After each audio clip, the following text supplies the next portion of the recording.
Ẹ̀yin èèyàn lé price giveaway for 2024 tí tèní ẹ jẹ́ kí a gbọ́ orúkọ àwọn èèyàn méjì tí a fẹ́ pè léni.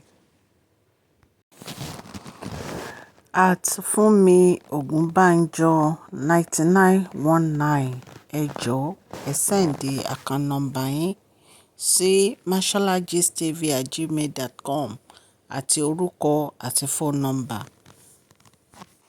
Ẹni kejì ń jẹ́ at Ruth Ọpẹ́níyì ẹ jọ̀ọ́ ẹ kàn sí wa ní Mashola Gist TV pẹ̀lú orúkọ account number àti phone number. Ọlọ́run á máa ran gbogbo wa lọ́wọ́. Àmín. Ẹ̀yin èèyàn lé èyí tí a gbọ́ yìí ó tún lágbára nígbà tí wọ́n ní bàbá wẹ̀rin ńlá wọn náà bínú sí àǹtí wa church nítorí àwọn ìwà èyí tí wọ́n wù nínú pálásì wọn. Ẹ mọ̀ pé Dr. Elizabeth àwọn ló máa ń ṣe schedule gbogbo àwọn olórí yìí. Wọ́n ní bí àǹtí wa church ṣe bẹ̀rẹ̀ sí sọ wípé nǹkan báyìí ló ń fẹ́, nǹkan báyìí ló ń fẹ́, nǹkan báyìí ló ń fẹ́. Wọ́n ní Dr. Elizabeth dẹ̀ sọ fún un pé schedule tó ń bá ṣe ló máa gbà. Wọ́n ní bó ṣe bẹ̀rẹ̀ sí mú àtàmọ́ nìyẹn mọ́ ọ̀rọ̀ Queen Naomi wípé tó bá jẹ́ Queen Naomi ni wọn ò ní sọ nǹkan kan. Kí ló dé tó jẹ́ pé kábíyèsí ń treat àwọn anyhow tí wọ́n fi ọ̀rọ̀ Queen Naomi tí wọ́n fi ń gbá àwọn létí wípé ṣé ìyàwó kọ́ ni àwọn jẹ́ sí kábíyèsí ni wípé àwọn ti dákẹ́ tó wípé gbogbo bí àwọn ò ṣe ń sọ̀rọ̀ wípé kábíyèsí máa ń maltreat àwọn ní inú palace fún Queen Naomi wípé enough is enough. Wọ́n ní àǹtí wa sọ̀rọ̀ ilẹ̀ kún. Ẹ̀yin náà dẹ̀ mọ̀ wípé ìgbà tí kábíyèsí tí wọ́n ti ń gbé ìgbésẹ̀ láti ran gbogbo ọwọ́ wọn sí ọ̀rọ̀ fún children fair èyí tí Queen Naomi fẹ́ ṣe ní December 18 nínú tí ń bí àwọn olórí yìí nítorí pé kábíyèsí fún Queen Naomi ní 30 million naira àti gbogbo àwọn èèyàn tí wọ́n dìde sí ọ̀rọ̀ Queen Naomi lórí ọ̀rọ̀ fún children fair èyí tí wọ́n fẹ́ ṣe ní December 18. Wọ́n ní àwọn èèyàn dìde gan o. Wọ́n ní oríṣiríṣi gift kan ń wọlé donation ló kàn ń wọlé fún Queen Naomi here and then.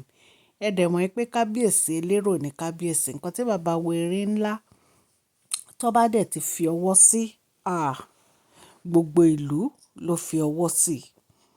Wọ́n ní ó ń ya kábíyèsí lẹ́nu bí àwọn èèyàn ṣe bẹ̀rẹ̀ sí dìde lórí ọ̀rọ̀ fún fi ààyè torí wọ́n ní bàbá wẹ̀rin ńlá gan wọ́n náà máa attend. Wọ́n ní gbogbo àwọn lọ́balọ́ba náà máa attend. It's going to be a big one. It's going to be a big event. Ẹ dẹ̀ mọ̀ pé ìgbà tí Queen Naomi ti pinnu wípé àwọn fẹ́ dá Wings Foundation yìí sílẹ̀ ní bàbá wẹ̀rin láti support wọn torí wípé wọ́n mọ̀ wípé nǹkan tí Queen Naomi bá dáwọ́lé Ọlọ́run sọ ni kì í ṣe pé wọ́n kàn máa ń bẹ́ sí nǹkan bí àwọn ẹlòmíì.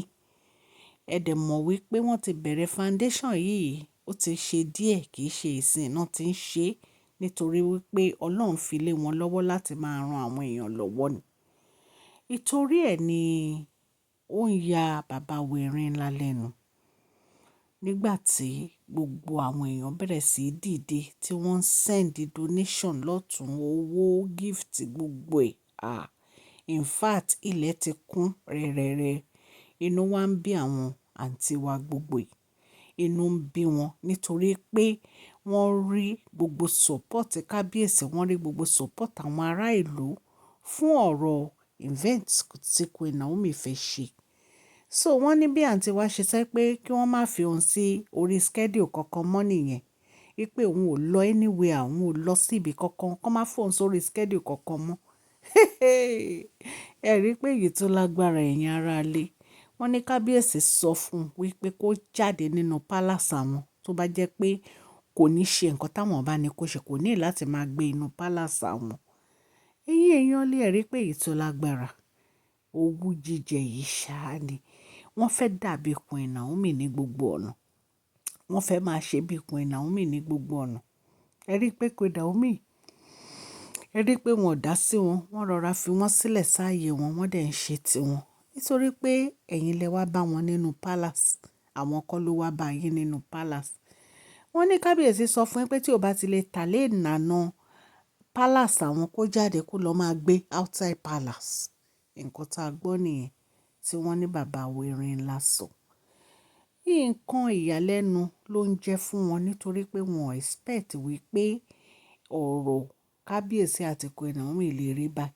Ẹ mọ̀ pé gbogbo ìpinnu wọn ní pé Queen Naomi ò lè padà wá sínú palace. Ṣùgbọ́n ṣọ́kà ló jẹ́ fún wọn nígbà tí wọ́n rí Tadéníkáwò àti Queen Naomi nínú ayé kábíyèsí padà. Wọn expect ẹ̀. Ó yà wọ́n lẹ́nu ni. Ó ń yà wọ́n lẹ́nu. Ẹ mọ̀ pé tí Ọlọ́run bá ti parí iṣẹ́ ẹ̀dá, ó ti parí ẹ̀ nìyẹn. Kò sí ẹ̀yàn kankan tó lè dá dúró. So ìtorí ẹ̀ ni ọ̀rọ̀ owú jíjẹ yìí fi wọnú ayé wọn. Nítorí pé wọn ò rí ibi tí wọ́n fẹ́ yí ọ̀rọ̀ Queen Naomi sí mọ́. Wọ́n sáré sáré sáré, òfo náà mú. Wọ́n sapá sapá sapá, òfo náà mú. So nítorí ìdí èyí ni wọ́n fi sọ di ọ̀rọ̀ owú jíjẹ àti ọ̀rọ̀ ẹnu. Ẹgbọ́n gbà tí a sọ fún yín pé wọ́n ká àǹtí wa church mọ́bi tó ti ń rojọ́ Queen Naomi nínú palace tó ń bá wọn jẹ́ pẹ̀lú màmá wọn.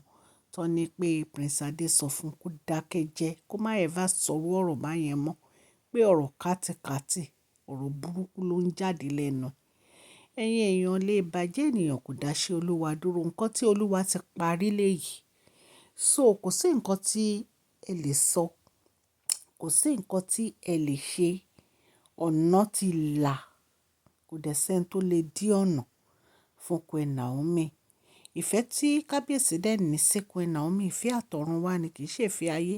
Kì í ṣe ìfẹ́ làálì àti gbogbo àwọn nǹkan tẹ́ ẹ̀ ń so mọ́ra. Ìfẹ́ àtọ̀run wá tó jẹ́ pé kò sẹ́ni tó lè bàjẹ́.